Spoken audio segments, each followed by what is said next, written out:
to GLY Project. This is another one of our video posts, and we're here in the studio. I'm going to let you know that you can follow us on different sites.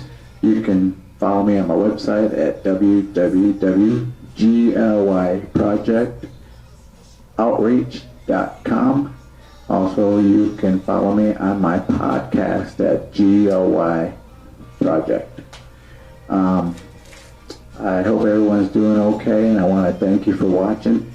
I hope that you will tell others about this, and that you will subscribe to this and follow and enjoy some of the stuff that we're trying to do here. Also, tell your friends, tell your family members, watch. It'll be good. This past weekend, I believe, not sure if I posted that video of Psalms 34, but it was talking about God's chosen people, and it was explaining what God does for his people, and his people are the ones that follow him wholeheartedly. I mean, they are just connected, keeping their eyes focused on him.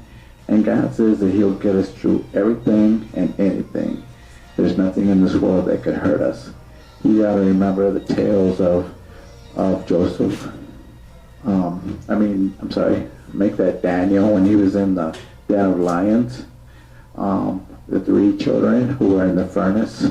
They didn't get burned. They didn't have smoke. Those are just some examples. And God will be with us as long as we're with him. And we have to be with him 100%, not just 75, 50%. And, we can go to church on a Sunday, come home, and then we're on Facebook posting things of the world, and we're acting like the world. And then when Sunday comes back around, we're acting like a Christian. Well, acting like a Christian ain't going to get us to where we got to go. And Christ tells us that God's chosen people. Now, if you're chosen and you respond to the call, then God's going to be with you. But if you are just playing the game, nothing's going to happen. I mean, whatever you're going through, it's just going to be hard. And if you have Christ, it'll still be hard, but you have the comfort knowing that you're going to get through it with him. And that's what Psalms 34 was talking about. Well, this past weekend, when I went to church, the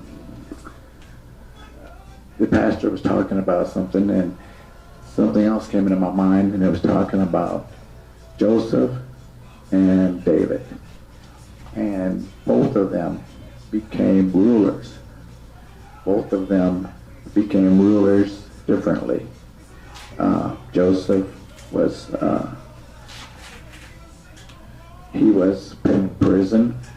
He was falsely accused of doing something he didn't do, and he resisted sin, and he followed Christ or God.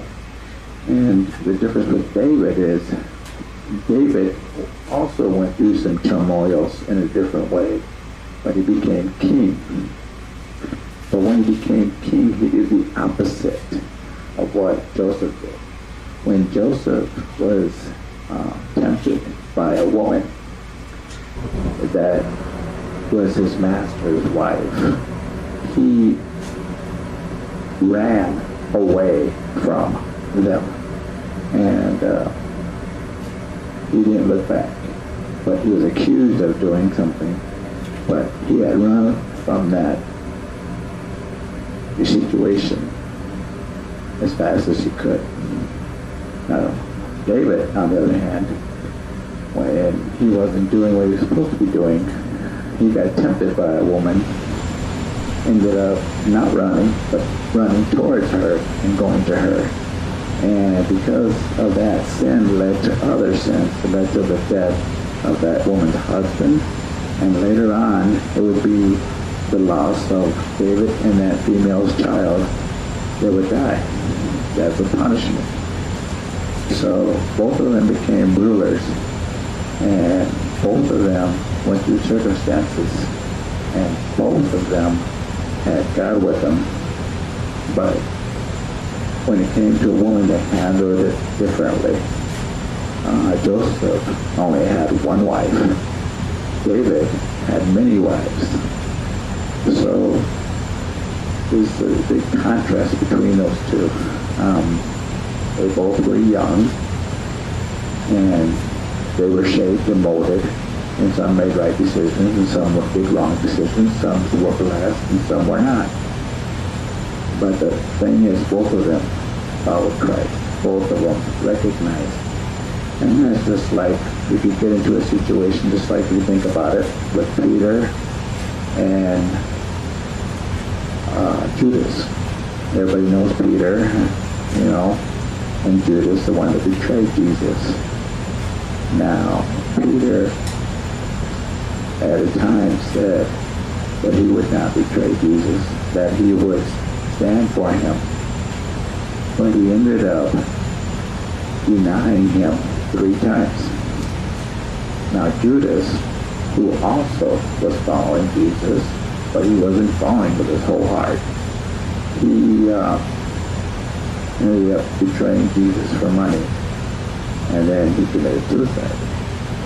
Now with Peter, after he committed his betrayal, he came back to Jesus. He didn't commit suicide. He went back to God and apologized and did the right thing.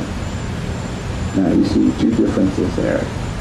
You see the difference of David and Joseph, how they were raised up, what they went through, and Jesus was with them. You see the difference between Peter and Jonah. Both followed Jesus.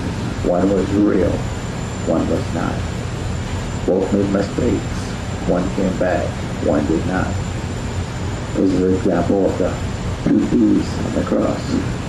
One came to Christ, one didn't. That's why the Bible says there will be 2 standing and one will be taken. We have to be real with Jesus, 100%, total with your whole heart and love dedicated, where you don't want to mess up on him, you don't want to make him angry, you're doing everything in your heart to try to please him, and you stay loyal, and you stay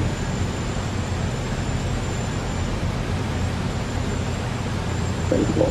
I guess that's what I would say, faithful. Now, another thing, and this slipped my mind just a second ago, but the time's coming where you're going to have to make a decision, a real decision. You're going to follow Christ and face death, or you're going to go with the world and face eternal death. Now, we'll be facing death when we're a Christian, but we'll be entering into a kingdom of Jesus for eternity.